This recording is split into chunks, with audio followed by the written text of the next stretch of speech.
As Dairyland Power Cooperative celebrates its 75th anniversary in 2016, we continue to live the cooperative advantage by providing safe, reliable, sustainable, and competitively priced electricity. In the 1950s, without the benefit of modern technologies, Dairyland constructed a transmission line through La Crosse and Trempealeau counties in Wisconsin. This line safely and reliably served cooperative members for 65 years. We share this story of the rebuild of this line through wetlands in the Loon Wildlife Refuge as an example of Dairyland's dedication to both the environment and our members, as we continue to live the cooperative advantage.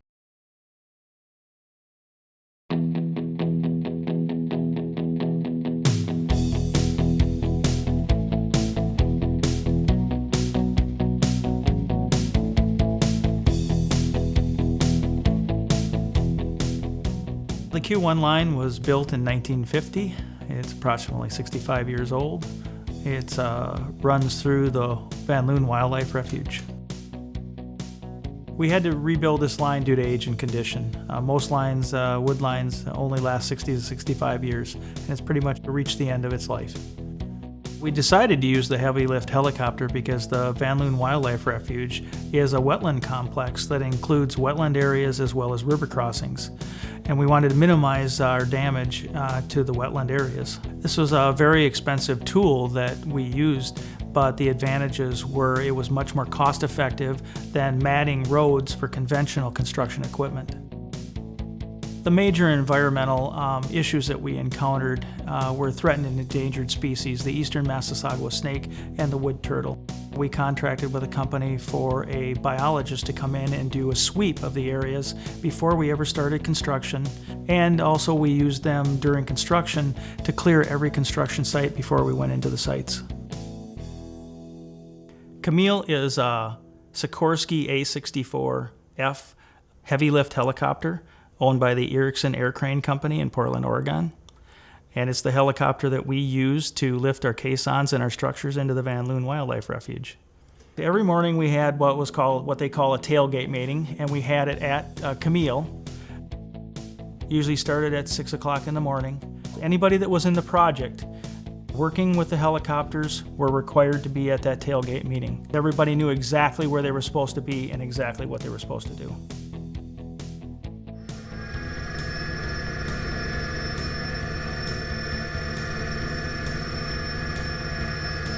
Safety is a huge thing, especially around this helicopter. Everybody was in tuned and almost operating at a higher level because they knew how serious it was to be operating around Camille. She creates 70 to 80 mile an hour downdrafts, and I wanted to know what everybody was working under in those conditions. So one of the days during one of the structure settings, I went out there and worked with them, and it's unbelievable. No matter how you describe those downdrafts and the noise that's coming off of that chopper, unless you're under there actually feeling it, living it, it's incredible. It is absolutely incredible. Erickson wants to make as efficient use of the helicopter as possible, so you never want that helicopter flying empty. Whenever we'd fly a structure or a caisson out, on their trip back to the yard to pick something else up, they would pick up the 2 poles from the structure at that site and fly it back with them. Right before this project started, we had a major rainfall.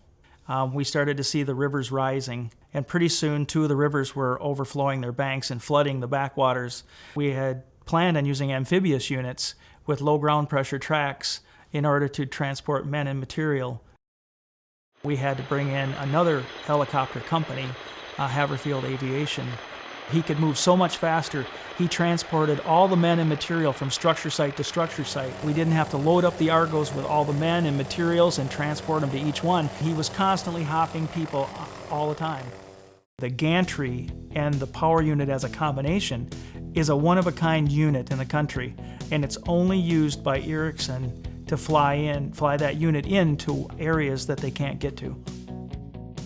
The caissons generally took anywhere from 5 to 30 minutes, probably 30 minutes on average, because we did have some caissons that took up to 2 hours to drive down.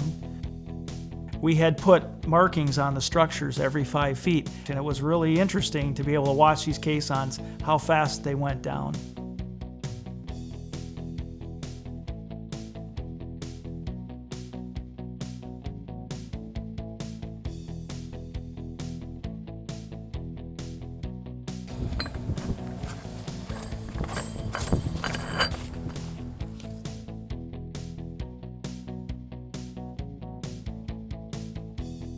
The reason we use the Y-frame structure, as it's a specialty structure, is due to bird mitigation. We want to keep the structure low around the treetop level so that the birds don't hit the lines. And the other reason is it's a single pole structure, so we only have to drive one caisson.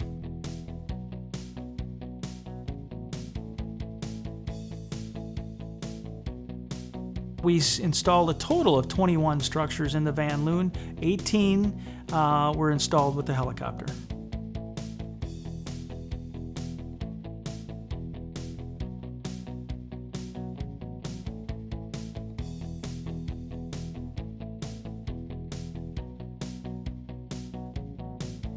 Well, I think the biggest reason that this project was finished and completed so efficiently was we started planning for this project 2 to 3 years in advance. The second key to the efficiency of this project, we brought in all the contractors ahead of time. They were there from the start, from day one when we started pre-planning this project. Those are probably the two of the biggest keys for this project and why everything went so smooth, because we had a lot of issues thrown at us, but the entire project management team, which included all of the contractors, had already known each other and been working together for 2 to 3 years. We were able to handle anything that Mother Nature and anything else that was thrown at us. For 2 years we had planned for this project. We couldn't wait to see Camille come, to see this big orange helicopter here. She was here and she was gone. And it was a major letdown, but it's a lifetime experience. It's one that I'll never forget, and probably will be the most exciting project that I will ever do.